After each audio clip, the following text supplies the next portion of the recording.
Hello dear, good evening and welcome to my YouTube channel star teaching point. दोस्तों, पिछले lecture में जो हम कवर कर रहे थे उसमें था हमारा कि जो भी हमारा प्राचीन विश्व है उसका राजनीतिक, आर्थिक और जो भी सामाजिक और धार्मिक क्षेत्र था वो हमने कवर किया था। उसी के साथ ही जो हमारा प्राचीन विश्व था वो समाप्त हो चुका था। अब इसके आगे जो हम देखने वाले हैं वो है मध्यकालीन विश्व।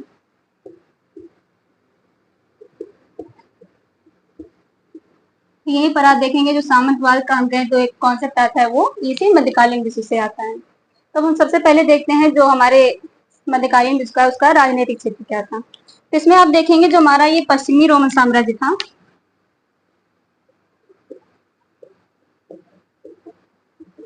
जिसकी राजधानी रोम थी। इस पर जो निरंतर जो जर्मन आक्रमणकारी थे, इनके निरंतर आक्रमण से ही इसका विघटन हो गया था। तो पश्चिमी रोमन साम्राज्य के विघटन के पश्चात यही जो जर्मन आक्रमणकारी थे ये पश्चिमी रोमन साम्राज्य में यहाँ वहां बसते चले गए। लेकिन आप देखेंगे चूंकि ये भी एक ट्राइबल हम कहें तो ग्रुप था, जनजातीय ग्रुप था, इसमें इतना हम कहे तो ना ही हुनर था, ना ही हम कहे तो एक तरह से इनके अंदर उतनी जागरूकता थी कि ये साम्राज्य को पुनर्जीवित कर सकते हैं।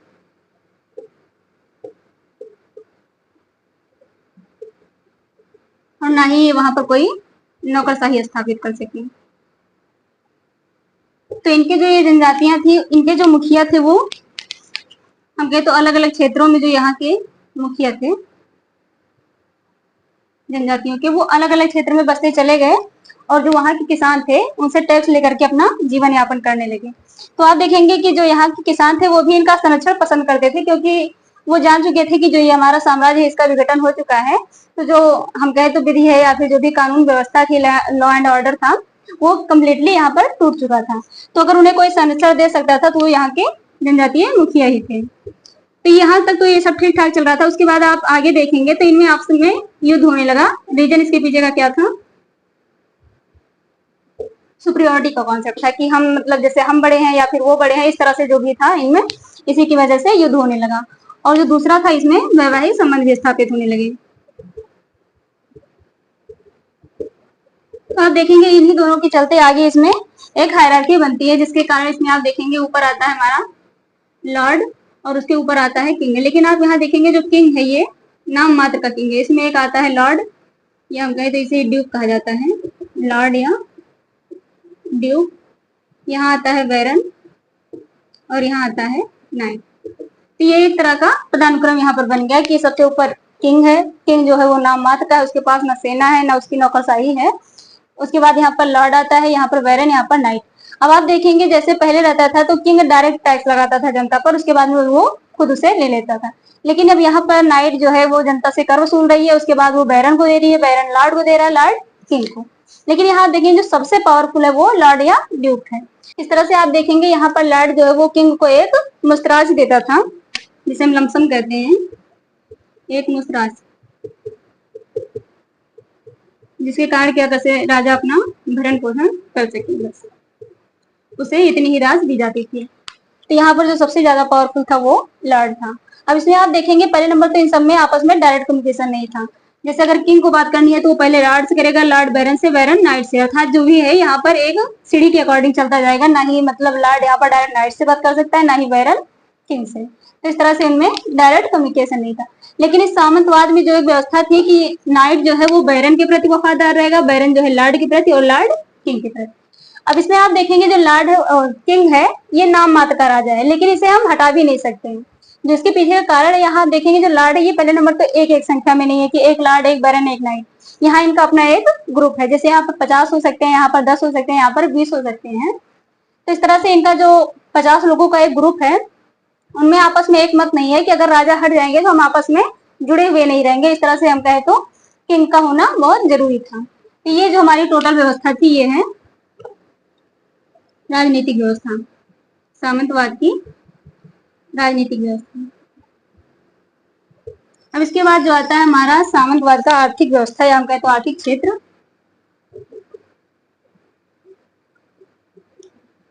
इसमें आप देखेंगे जब हमारा रोमन साम्राज्य का जो है विघटन हो गया था तो उसी के कारण जो यहाँ पर व्यापार और वाणिज्यवाद को बढ़ावा दिया जा रहा था उसका भी पतन हो गया उसी के पतन के पश्चात।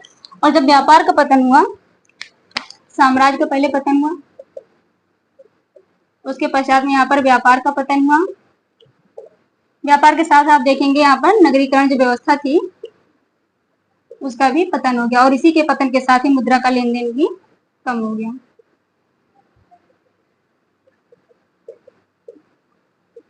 यहाँ पर कम हो गया। अब यहाँ पर ये सब होने के पश्चात यहाँ आप देखेंगे क्षेत्रीय अर्थव्यवस्था आ जाती है। क्षेत्रीय अर्थव्यवस्था, और दूसरा इसमें कृषि अर्थव्यवस्था को बल दिया जाता है। अब इसमें कृषि अर्थव्यवस्था में एक प्रणाली बहुत ज्यादा ही फेमस थी जिसे हम कहते हैं मुनरो पद्धति। मुनरो पद्धति, इसे ही हम कहते हैं कृषि दास्ता, और इंग्लिश में इसे ही सर्वडम कहा जाता है। तब यहाँ पर अगर हम मुनरो पद्धति को देखें सबसे पहले, अब यहाँ देखते हैं जो मुनरो पद्धति है ये, इसके अंतर्गत क्या होता है। तो इसमें आप देखेंगे जो भी हमने पीछे देखा लॉर्ड थे, उनके पास जो भी जमीन होती थी, जो भी हम कहें तो भूमि होती थी, वो उसे 2 पार्ट में डिवाइड कर देते थे। ये हो गया डिमेंस और ये मेंस। इसमें आप देखेंगे जो ये मेंस वाला पोर्शन है ये रैयतों को दिया जाता था। रैयतों मतलब किसानों को, और ये वाला पोर्शन इन्हीं का रहता था, लॉर्ड का। तो ये मेंस वाला पोर्शन है रैयतों को इसलिए दिया जाता था कि इसमें आप स्वयं खेती कीजिए और अपना भरण पोषण कीजिए। उसके पश्चात में आप जो डिमेंस है इसमें मुफ्त सेवा दीजिए। अर्थात जैसे हम कहें कि अगर इस सप्ताह में 3 दिन ये मेंस में खेती करते हैं, क्योंकि इसे भी जोतने की जरूरत होगी, जो भी है इसमें भी फसल लगाने की आवश्यकता होगी, तो 3 दिन ये मेंस में खेती करें, उसके बाद 4 दिन ये डिमेंस में बेगारी करें। इसे ही बेगारी कहा जाता था, क्योंकि यहाँ पर ये मुफ्त सेवा दे रहे हैं। अब इससे क्या होता था, पहले नंबर तो लॉर्ड जो थे उन्होंने किसानों को जमीन से बांध दिया। बांध दिया का सेंस है कि अब ये छोड़ करके इसे जा नहीं सकते हैं। इसके पीछे का जो कारण है कि इन्होंने किस तरह से मतलब ये जो पद्धति अपनाई है, क्यों, तो आप देखेंगे यूरोप में जो भूमि थी वो बहुत ही अनफर्टाइल थी, हम कहें तो उपजाऊ नहीं थी, और उसी के कंपेयर में आप अगर भारत में देखेंगे तो भारत में फर्टाइल लैंड थी। यहाँ पर भूमि भी फर्टाइल थी, और दूसरा यहाँ पर जो लेबर है वो भी सरप्लस था, उनका भी हम कहें तो अधिकता थी, क्योंकि आप देखेंगे जनसंख्या के मामले में इंडिया शुरुआत से ही बहुत ज्यादा आगे रहा है। तो यहाँ पर लेबर भी ज्यादा थे, भूमि भी फर्टाइल थी, और यहाँ यूरोप में आप देखेंगे पहले नंबर तो ना ही भूमि फर्टाइल थी, यहाँ पर लेबर भी कॉस्टली थे। कॉस्टली क्यों हो जाते थे, क्योंकि आप देखेंगे यहाँ पर ये जो यूरोप वाला क्षेत्र है ये बहुत ज्यादा ही ठंड है। ठंड के कारण यहाँ पर पहले नंबर तो जो भी श्रमिक रहेंगे, जो भी किसान रहेंगे, उनके लिए एक तरह के खास कपड़े की भी आवश्यकता होगी। लेकिन यहाँ पर जो आप भारत में देखेंगे तो उतना ज्यादा यहाँ पर कभी भी ठंडी नहीं पड़ती है। इसी कारण से यहाँ आप देखेंगे कि ये जो व्यवस्था थी यूरोप में, यहाँ पर ये कॉस्टली पड़ जाती थी। इसी कारण से ये रैयतों को भूमि से बांध देते थे, जिसके कारण बार बार लेबर ढूंढना न पड़े। तो ये हो गया जो है सामंतवाद का आर्थिक क्षेत्र।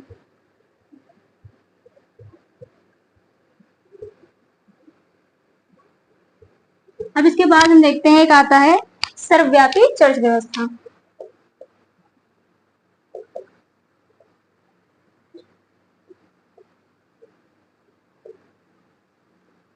इसमें आप देखेंगे जो अभी हमने पीछे पढ़ा कि ईसाई पंथ था उसमें पहले ईसा मसीह थे।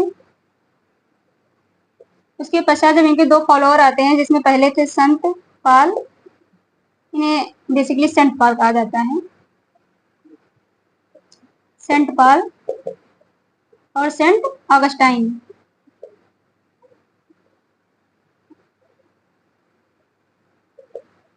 इनका जो बल था वो था कि आस्था ही मुक्ति का साधन है। आस्था ही मुक्ति का साधन है।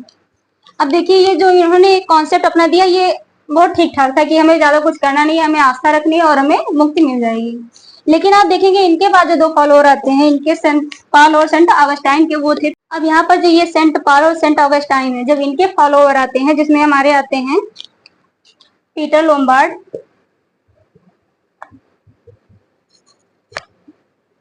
और टॉमस एक्विनास।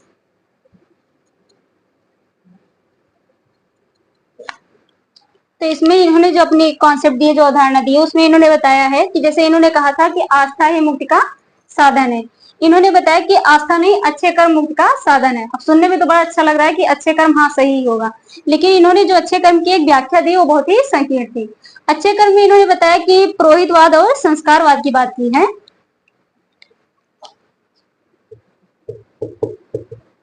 पुरोहितवाद और संस्कारवाद। अभी पुरोहितवाद और संस्कारवाद क्या है, इसमें आप देखेंगे इन्होंने बताया कि प्रत्येक ईसाई को पुरोहित का पालन करना चाहिए, उसकी आज्ञाओं का पालन करना चाहिए। और दूसरा नंबर, चूंकि जो इन्होंने पुरोहित के आज्ञा का पालन करने के विषय में बताया है, क्योंकि इनका मानना था कि जो पुरोहित होते हैं वो ईश्वर द्वारा चयनित व्यक्ति होते हैं। और दूसरा इन्होंने जो संस्कारवाद की बात की है, इसमें इन्होंने बताया कि प्रत्येक ईसाई को 7 संस्कारों का पालन करना चाहिए। तो ये था पुरोहितवाद और संस्कारवाद। इस तरह से आप देखेंगे ये जो व्यवस्था थी ये संपूर्ण यूरोप में फैल गई और इसीलिए इसे कहा जाता है सर्वव्यापी चर्च व्यवस्था।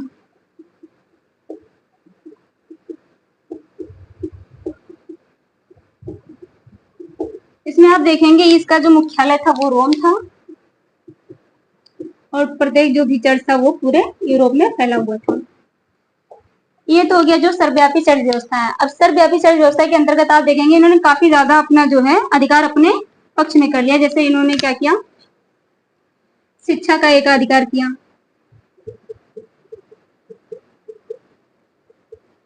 और इनके पास आप देखेंगे बड़ी भूमि संपदा भी होती थी। और दूसरा नंबर, इन्होंने लोगों के सामाजिक जो भी जीवन है उसका भी एक अधिकार किया। यही आप देखेंगे जो लोकल चर्च होते थे वो लोगों पर टैक्स लगाते थे। उसी में एक टैक्स आता है टाइप नामक टैक्स। ये जो टैक्स लगाते थे ये पहले नंबर तो इससे जो चर्च है उसका खर्च निकाल लेते थे और जो बचता था उसे रोम भेज देते थे। इस तरह से आप देखेंगे जो ये चर्च व्यवस्था है संपूर्ण, ये भी एक तरह से सामंतवादी व्यवस्था ही है जो आगे चल करके क्या होगा, टूट जाएगी। ये हो गया हमारा जो था सर्वव्यापी चर्च व्यवस्था। अब इसके बाद आप देखेंगे इसमें जो आएगा हमारा मुस्लिम का, या हम कहें तो इस्लाम धर्म। इस्लाम धर्म का उद्भव देखेंगे, लेकिन वो हम देखेंगे आने वाले लेक्चर में। तब तक के लिए जय हिंद।